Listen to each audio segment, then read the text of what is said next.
So, we were reading in Bhagavad Gita, introduction. We're continuing with our thing. Where we are. Yeah, the point was how we have ended on this point. If the wife is attached to a lover, so she will do the activities of the household very nicely, so that the husband will not detect it. But her mind is on the lover. Similarly, a devotee may be engaged in so-called material activities in this material world, but because of his attachment to Krishna, he can also think of Krishna. So from there we are starting now. A strong sense of love is required here. If we have a strong sense of love for the Supreme Lord, then we can discharge our duty and at the same time remember him. But we have to develop that sense of love. Arjuna, for instance, was always thinking of Krishna. He was the constant companion of Krishna, and at the same time, he was a warrior. Krishna did not advise him to give up fighting and go to the forest to meditate. When Lord Krishna delineates the yoga system to Arjuna, oh, look, before I go this, I'll explain this point. Beautiful point. You see, if I love somebody, even if I'm doing activities externally, I'm always conscious that I'm doing it for him. Is it difficult to understand? It's not. That's like one of our Gwalas, Sudama. He said, I'm working here because I have to get my daughter married. So, although he may be working here as a Gwala or as a gardener, but in his consciousness, he's always thinking, oh, this money I'm saving for my daughter. Is it difficult? Not difficult at all. He's doing his activities very nicely, but he's constantly, like I was working in NTPC. So, I was not working for NTPC. I was working in NTPC, but not for. I was working for paying the laptop's loan and get out from NTPC. Does it make sense? I was not working for them. But in Krishna consciousness, we work for Krishna. That is a transcendental act of love. And I was thinking, it's difficult to remember Krishna. Actually, it is difficult to remember Krishna in that way, form and like that. But it is very easy if you want to make Krishna popular. If you want to spread Krishna's glories, then it will be natural absorption that you think of Krishna. I have explained this earlier also in the Hindi class. If I have to blaspheme Karnamrit Prabhu, how bad cook he is, please forgive me, I'm giving a strange example. So now you are a very good cook, but if I have to blaspheme over Facebook, I must propagate how bad cook he is.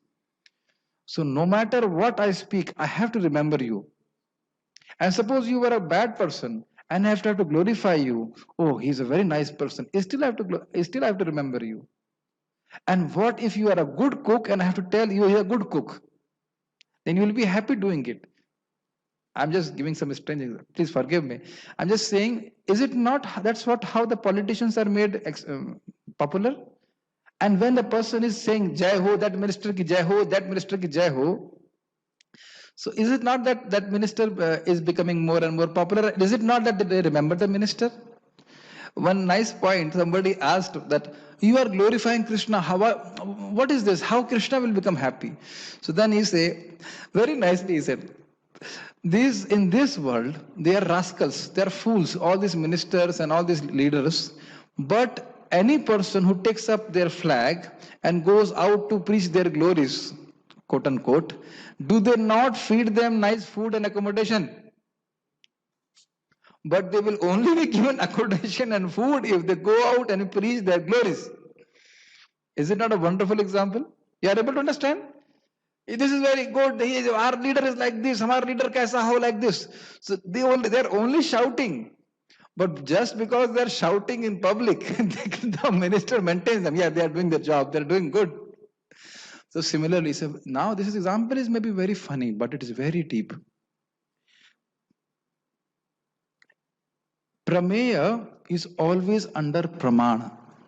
Something which has to be proved is under the subjugation of proof.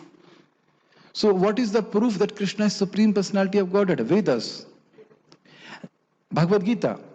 The Brahmanas and Vaishnavas, because they speak Vedas, they are personified Vedas.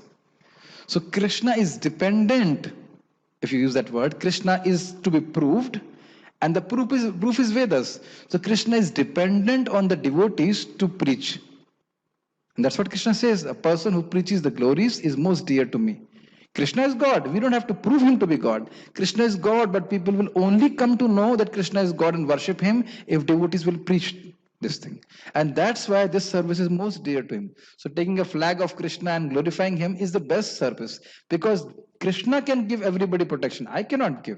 You want to say something? Yes, give. Yes. Spiritual one also, and competition is there, bro. I should. Okay.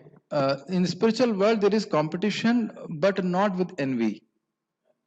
If that gopi or that gopa is serving Krishna in that particular way and very nicely, the other one feels inspired to serve Krishna in a better way.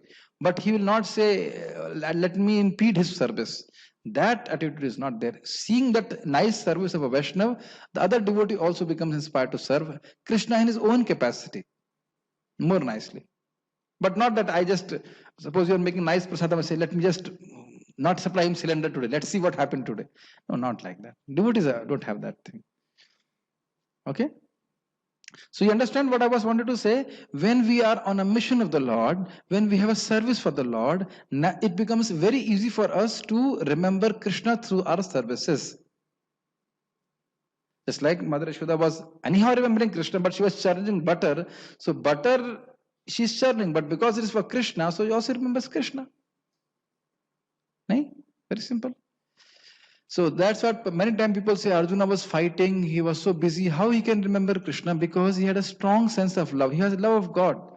A person who has a love of God, he may do all kind of external things, but his mind doesn't fluctuate even an inch from Krishna. Krishna is revealing his sweetness so much in his heart. These are the point which Prabhupada want to say here. So, okay. When Lord Krishna delineates the yoga system to Arjuna, Arjuna says that the practice of this system is not possible for him. Arjuna vacha, yoyam yogastvaya pravuktaha samyena madhusudana etasyaham na pashyami chanchalatva sthithim sthiram. Arjuna said, O Madhusudana, the system of yoga which you have summarized appears impractical and undurable to me, for the mind is restless and unsteady. Now, just again, I'll catch Karnamrit again. Karnamrit Prabhu, what is easy for you to just sit down and meditate, or cook for 3 to 4 hours? Give your answer in the mic. What is easy for you? Just sit down 3 hours, and fix your mind on Krishna. Or what is easy? Just 3 to 4 hours you serve, like your service is cooking. Serve the Vaishnava and cook. What is easy? Cooking is. Cooking is very easy. And Goloka, people are doing that. Katha, Ganam, Natyam, Gamanamapi. They are not just sitting down and meditating on Krishna, which is also some service, but they are actively engaged out of love. One devotee put it very nicely. In Golok, there is no japa beads. In Goloka, there is no japa mala. Because constantly you're chanting Hare Krishna, Krishna Krishna, Hare Hare, Hare Rama, Ram Ram, Hare Hare. Naturally, you don't have to count there. What I'm trying to say, that's what Lord is saying here. But the Lord says, Yoginam api sarvisham madgatena antaratmana shraddhavan bhajate yumam samayuktatamamataha. So the same chapter, Arjuna is saying, Lord, the Ashtanga yoga system which you have mentioned is very difficult for me. He was much more qualified. He was most qualified. He's seeing Krishna directly. And he says this Ashtanga yoga will not work for me. It doesn't work. It was very difficult. In Kali Yuga, just give any hope that it will work to the extent that it will make you see Krishna. It is impossible, not possible. But with the faith, with love, if a devotee, just like you're saying, you're cooking, and any other service a devotee is doing, that is very natural and easy to do. Why bhakti is easy to do? Because we are not doing something new. We attend classes, we are attending classes here, we eat, we sing, all our activities which we are accustomed to do, we are doing it, but for Krishna. It's very simple. But what Krishna says, that kind of person is the highest yogi. So Arjuna was fighting, he was not sitting down and doing meditation. There is no evidence, but then he's being referred to as is the highest yogi. So, with faith and love, a person is engaged in Krishna's service, he is the highest yogi. That's what Krishna says. Same yukta tamu mata. He is the highest person who's engaged in my service. Of all yogis, the one with great faith who always abides in me, thinks of me within himself, and renders transcendental loving service to me is the most intimately united with me in yoga and is the highest of all. That is my opinion. Krishna's opinion is final. So one who thinks of the Supreme Lord always is the greatest yogi, the supermost jnani and the greatest devotee at the same time. So what does it mean? Does it mean that you sit down and don't do anything? Does it mean that you sit down and you don't do anything? Well, sometimes you do that also, you just chant Hare Krishna, but still we chant Hare Krishna, we do something, yes. Nahi, what is that? Kritam, nahi kaschid shadamapi jatu tishtatya karma krit. There is not even for a fraction of second that the living entity can stop doing something. So you cannot say, I'll stop action and I will be liberated. We have to act for Krishna, okay? Where we were? Yes. So one who thinks, oh yeah, we have read this. The Lord further tells Arjuna that as a Kshatriya he cannot give up his fighting. But if Arjuna fights remembering Krishna, then he will be able to remember Krishna at the time of death. So you see, practical advice is not that everybody has to give up his home. And even if we have so-called given up our home, we are not giving up our activities. Isn't it, Amarnath? Have you stopped sleeping? No, I don't have to also. Have you stopped eating? No, and you don't have to. But sleeping, eating, bathing, everything should be for Krishna. Okay? Yes. This is a point which people don't understand. They think, Prabhuji, I should only have 2 hours service. And what will you do? If you do not serve Krishna, then we will not serve anybody, isn't it? There is a master. If I don't serve Krishna, I'll definitely serve Maya. And there are only two masters, Krishna or Maya. So when I'm saying service, I'm not only saying practical service with hands and leg. They can be through your ears. When we hear about Krishna, that is service. I'm speaking about Krishna, that is service. I'm remembering Krishna, that is service. Reading is service. Any sense which is engaged in Krishna's service, that is called service. But for his pleasure. Make sense? So one should be constantly engaged in Krishna's service. One devotee came and said, I only want to chant 64 rounds. And Prabhupada said, what will you do afterwards? 16 rounds, okay, 64 means maximum 10 hours, 8 hours. Still, how many hours are left? 14 hours, what will you do? So the goal is not simply this many hours of chanting and then nothing. Constantly engage in one service after another. Maybe someday a Vaishnava was sick and you are helping out, just like you help Haricharan Prabhu on that day. No, you took him to the hospital, that is also service. That is called Tadiya Seva. Make sense? Somewhere or other, devotees constantly engage in Krishna's service. That is beautiful point. Beautiful point. Prabhupada says in Chaitanya Charitamrita, actually a devotee who has love, he will not proclaim to the world, I am a pure devotee, I have love for Lord. He will never say. But the symptom by which you can see he has love is that he will be constantly engaged in Krishna's service. He won't engage in Maya Seva. So if you say, I have love of God in your own heart, then the first symptom is, do I always want to serve Krishna or also want to serve Maya? To the degree I have a desire to serve Maya, to that degree I still have to be purified, I should continue serving. The process of Krishna consciousness, and then there will be no desire to serve Maya, only serving Krishna. Makes sense what I'm trying to say? So in that way, if that kind of consciousness we have, then at the time of death we can remember Krishna. But one must be completely surrendered in the transcendental loving service of the Lord.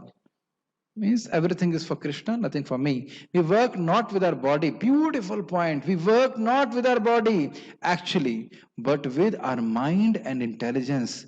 So if the intelligence and mind are always engaged in the thought of the Supreme Lord, then naturally the senses are also engaged in His service. Amazing, amazing point. Amazing point. This is, you see, mind, intelligence, and false ego, everything is only consciousness. Their names are different as per the different functionality, but the same thing. So if I am desiring, just like I'm here speaking Bhagavad Gita, so it may appear I'm speaking from my tongue, but my mind is not involved. What is your opinion, Akash? If I had no desire, you see, for a few days I stopped Bhagavad Gita class in English. So at that time I had no sankalpa that sankalpa, you understand? My resolve that I'll speak Bhagavad Gita in English. So when I have no resolve, I'm also not giving class. Are you scratching your brain or able to understand? So if you are doing something, there is a sankalpa in your mind. So without that sankalpa, the senses cannot work. Some devotees are not sitting here. They don't want to hear. It's okay. They didn't understand English. So if we are doing something with my body and senses, naturally my mind is engaged. And it will become more engaged if your intelligence also is engaged. Suppose I make khichdi. So if you make absent-mindedly, then it's not so much. But if you say, I have to make really nice khichdi for Krishna, I really want to make some nice things for Krishna, then you become very happy. Mind is constantly having sankalpa and vikalpa. I want this and I don't want this. But if the intelligence also becomes engaged, how can I do it nicely for Krishna? That is function of intelligence. Then these things, then good things mind will be accepting. And it becomes very easy to control the mind. Because the nature of mind, you are engaged in Krishna's service. Are you able to understand? That's like Karnamit Prabhu, like Bhatura was little tight. Can you make it nicely? That much I told. So now you will, next time you make Bhatura, you will think, oh, Prabhu told it was too tight. How can I improve? That's like that Chola Sabji. So you see, it's very easy because there's a desire and the desire is based on serving Krishna and the intelligence is there. How can I do it nicely for Krishna? Isn't not? So like I have a desire now after Bhagavad Gita, I would like to speak on Bhagavatam. So now I'm thinking, what should I do? Which Acharya's commentaries I'll speak? No, I should study. Somebody giving some lectures. It's very easy to control mind. But if I sit down, Shanti, Om, it will be very difficult. Isn't it? Yes. Desire and sankalpa is different. Same. Desire means, you see, sankalpa means, no. I'll change. Desire, there are so many desires were coming in the heart. Sankalpa means, I'll do this.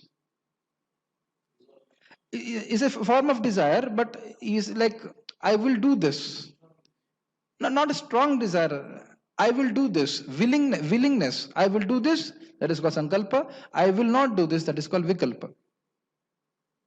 It's like I will chant Hare Krishna. So you're chanting Hare Krishna, that means you have a resolve to chant Hare Krishna. It's a very beautiful point. In a sense, you can say it's desire to do something, willingness to do something, that is called sankalpa. And willingness to not do something is called a vikalpa, like that. So constantly mind goes this way, like that. But the same we should use for Krishna's service. Are you able to take?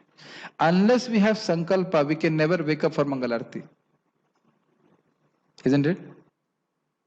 Every night, are you not planning, I should wake up this much time? And that's what you must understand. It is guided by intelligence. When we hear Shastra, we get Shastric intelligence, and then a sankalpa or desire will come in our heart, I must serve Krishna. These are very beautiful points, but these are the points I'm mentioning, that we are not acting simply by our senses.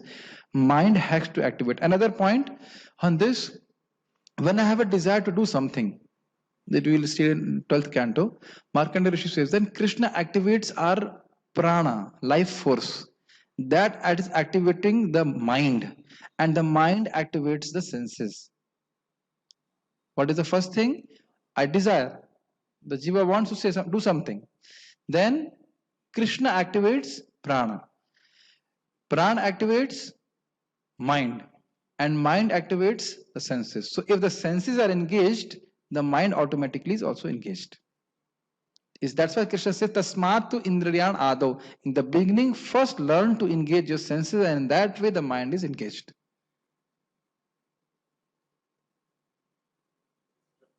Okay. Yes, Prabhu. When I say like this, so you thought of speaking yes, that's why you spoke yes. Yes? No? If I say don't speak anything, and some people are there who will make a resolve, I will not speak anything. No matter what you say, they will not speak anything. Yes, no? Not able to understand? Yes. So it's a very deep point. Prabhupada was asked by somebody, how can become a pure devotee? Desire. Let's finish. If you have a desire, you'll act upon it, we will do whatever is needed scientifically, and we'll become a pure devotee. Okay. Where we are. Yes, superficially, at least the activities of the senses remain the same, but the consciousness has changed. What do you understand by this? It's a very nice thing. In train, one time somebody asked me, "What is the difference between you and us? We also go to toilet. You also eat. We also eat. We also take bath. You also take bath. What is the difference?" So now you understand.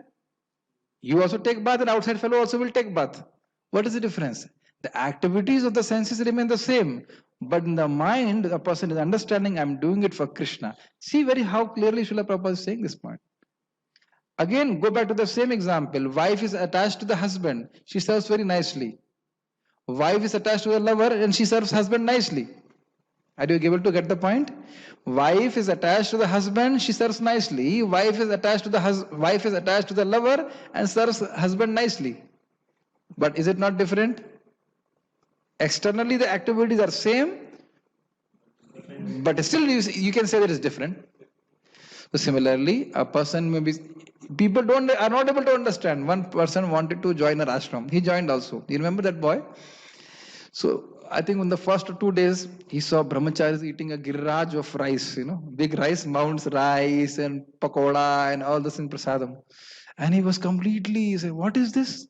They are supposed to be viraktas. They should eat only a few morsels of food. I have to cultivate detachment. And he left. He left. Actually left. Very nice boy. He could chant 16 rounds very easily. But he could not understand with every pakoda, rice, dal, chapati, our devotees getting billions and billions of benefit of all the tapasyas. You see, this is the problem people don't understand. Oh, this devotee is eating rasgulla. See, he's a sense gratifier. No, he's taking Mahaprasad. Are you able to understand, Ashutosh? So rasgulla eating is same. Somebody is eating rasgulla outside in the market, and some devotees offering to Krishna and then eating. Is a huge difference. I'll explain this from another example. The soldier kills. How he kills? By gun, and he may kill thousands of people. People or enemies, I would say, or extremist. And he gets paid by the government, he gets rewarded by the government. But if he kills one person, just because he's angry in his neighborhood, he will be fined. So the activity is same, but it's not sanctioned. Mind is different. Make sense to you? The Bhagavad Gita teaches one how to absorb the mind and intelligence in the thought of the Lord. Such absorption will enable one to transfer himself to the kingdom of the Lord. If the mind is engaged in Krishna's service, the senses are automatically engaged in his service. Now you may say, but Prabhuji, how to engage the mind in Krishna's service? Beautiful and very simple answer. All of you are present here. Do you like doing something?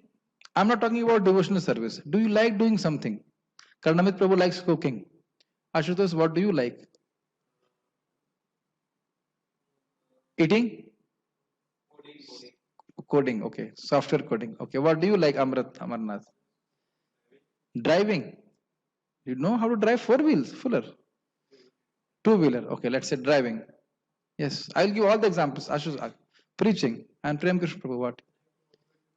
Motivate people. So let us not say include the words bhakti for now. He want to be a motivational speaker, he wants to be a preacher, he want to be a driver, he want to be a coder, and he wants to be a cook. Now just add Krishna. He can motivate people to and help people to do bhakti. You can preach about Krishna consciousness.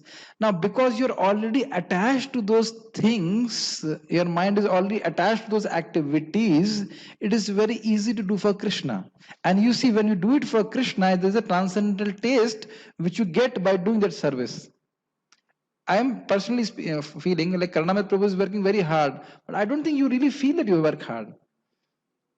Isn't it? Because you enjoy doing that.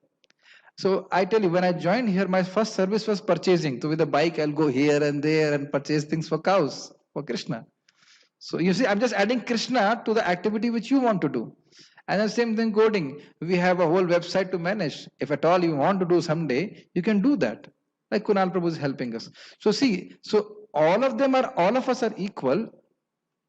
I like to enter into the defense of a conditioned soul and convince him Krishna consciousness. That I really like. They say, Prabhuji, I am grahastha, I am this, I cannot do bhakti. But I somehow that is really my self gratification. How to somehow convince him in this much time also somehow you can chant Hare Krishna. So everybody has a different thing, and also I have other service to do. So naturally your mind becomes absorbed in that. This is my realizations on these things. Like once we had to paint the temple, my mind was constantly absorbed. How to paint this, how to paint this. I was chanting Hare Krishna about this.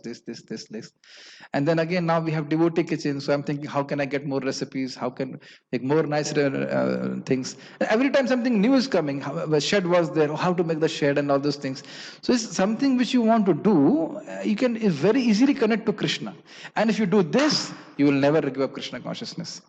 Those people who give up Krishna consciousness, maybe aparadha or something, but they have not learned what they want to do and how to connect to Krishna. Make sense? Just like if I say you become temple commander tomorrow, you'll get fried. I mean, that may not be your swabhav. You understand my point? Arjuna was told to shoot arrows. He was not told to be a Brahmana. And that's what still the knowledge was given to him. It's not that simply by sitting down at one place we get the knowledge of Bhagavad Gita. Bhagavad Gita is not spoken to sit down at one place. It is actually told to act, but with a proper consciousness of Krishna. Right? Okay. This is the art, and this is also the secret of Bhagavad Gita. Total absorption in the thought of Shri Krishna. We'll stop here. But one last point. My Guru Maharaj was asked, what is Krishna consciousness in one word? And he used the word absorption. Constantly absorbed by mind, body, and words in serving Krishna. One more point I want to say. Srila Prabhupada in 5th canto, he talks about Maharaj Bharat Maharaj, and he says he gave up his family life for Uttama Shloka Lalasa, for attaining the feet of Lord Uttama Shlok. But Prabhupada translated beautifully there. He says that Uttama Shloka Lalasa means to establish Krishna as the Supreme Personality of Godhead all over the world. That is the mood of Srila Prabhupada, constantly permeating his purports and translations. It's a beautiful way. It's not that we simply want to attain the feet of Krishna. That is the goal. But he translates very nicely how we can preach the Krishna's glories. When nicely Prabhupada says, a devotee's highest aspiration is to become a preacher of Krishna consciousness. Because that will please Krishna. This service is most dear to Krishna. And I must remind you, it is not simply speaking philosophy. Devotees who will actually accept Krishna consciousness, they must feel that you genuinely care for them personally. Not in a impersonal way. Personally, they should feel that you love them. This is, I'm telling the highest standard. I'm still trying to. Prabhupada said, if you want people to work for you, they're very easy. They should love you. And if they love you, then they can very easily serve you or serve under you. But love everybody loves, but you also have to love. So that's what happens, when as we become purified in bhakti, we naturally love people. Despite their bad activities, we still love. A person may be a drunkard, but because he chants Hare Krishna, you naturally feel affectionate towards him. कैसे समझाऊं आपको, मतलब, understand my point? And as our love for the Lord enhances, then we can love every living entity, even if they don't do bhakti. That is not our immediate status, but that's what his Uttamadhikari is thinking. He's all loving every living entity. Just imagine, and if that kind of love is in our heart, how much we become attracted to people. They know, in spite of all my bad things, he loves me. How much attractive that person is. We should pray to Krishna for that consciousness. Isn't it? He can always approach you. You can always approach a person, even if no matter how much a person is fallen. One devotee was telling me that, like about my Guru Maharaj, and same holds for other devotees also, that no matter how much the disciple goes into Maya, Guru Maharaj never rejects them, never rejects.